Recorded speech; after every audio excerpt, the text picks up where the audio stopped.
በጣም በጎ ስራዎችን በመስራት ነው ያሳለፉት ይባላል አይደል እንደዛም ደግሞ የሚያሳልፉ ሰዎች አሉ የእውነት ትርፍ ይመስለናል ይሄ የራሳችን ህይወት ለመምራት በጣም እንሮጣለን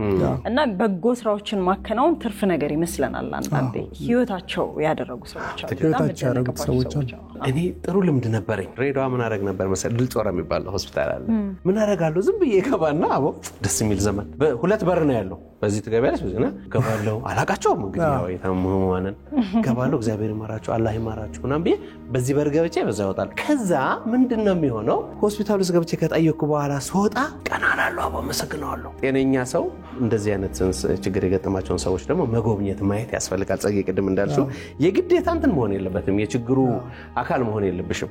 ለመስጠት እንደሆነ መሰጠት የሚያስፈልገው ይመስለኛል እንደኔ የሆነ ከልብ ሲሆን ነገሮች ማይደክሙ ማውን ያሰብናቸው ነገሮች ቶሎ ተሳክተው እነዛን ሰዎች ቶሎ ባሰብነው ልክ ላናግዛቸው እንችላለንና ያ ነገር ሳይንስ ሲቀር ተስፋ ቆርጦ የሚተውሰዋል አንዳንድ ሰው ደግሞ ያለውንም እያወጣ እቃውንም እየሸጠ ምንም እያደረገ ያቺን ያሰባትን ነገር የሚያደርግ ሰው አለና ያ ከልቡ የተሰጠ ሰው ነው ለዛ ነገር የተሰጠ ሰው በጣም ብዙ የበጎ አድራጎት ድርጅቶች አሉ እዛ ያረፉ ሰዎችን ሄድና እነሱን በማገልገል አንድ ቀን ዋል የተለየ ስሜት ነው የሚሰማህ የምታገኘው እርካታ